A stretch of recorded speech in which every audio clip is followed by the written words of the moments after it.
Week set up to raise awareness and public understanding of a condition that affects nearly 2 million people in the UK alone. Well, joining us now are Dan Blackwell and his partner Susan Clark, who both have suffered from OCD since childhood and are still suffering with it now, and Katie Dath, who's an OCD therapist. Welcome. Thank you very much indeed for coming in. So Dan, let's start with you. You say that you knew even when you were little that you weren't, in your words, not quite right. Yeah, I sort of tended to worry and be quite an anxious child, and this seemed to worry more than other people around me. Yeah. So I kind of, looking back now and asking my parents about it, they sort of said, well, yes, there was an underline in there, but they weren't quite sure they could put the finger on it.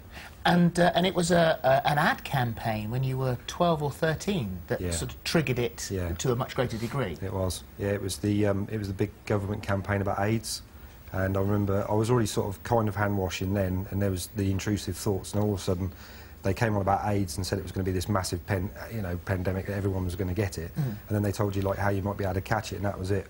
Often it's getting, at least trying to understand, it's getting the name in when you realise that you've got something that other people have got, and there is something to understand, and that happened because you heard the lyrics to a song. Well, the pop group Cardigans had an article in the News of the World Sunday magazine paper, and I read that, and I said to my partner then, I said, that's what I've got. I totally had empathy with it. So I took it to the doctors and said, look, this is what I've got. And they went, no, you're still depressed, it's fine. And I went, I want a psychological evaluation, and that's when they sent me.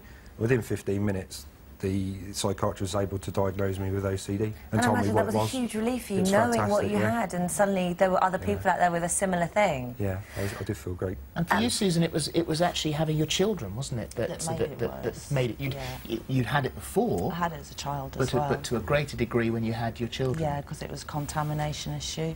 The house had to be, spotless. I didn't want my kids catching anything.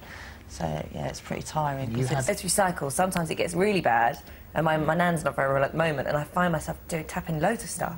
And then you sort of get out of it, and I have to really control myself and say, no, don't do it. Don't do it. So what would you suggest? Where do we go? What do we do? Well, I think from what you're describing here, a lot of people have certain sort of superstitious behaviours and things, and they may or may not turn into full-blown OCD.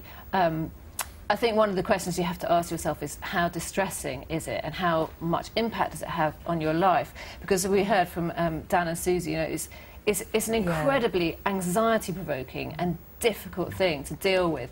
Often people will say, oh, is that the thing where people wash their hands a lot? And I think people recognise some of the compulsions, but they don't realise quite what's going on inside for that person and how incredibly difficult and distressing it is. And how it affects every aspect of their lives. Absolutely, yeah.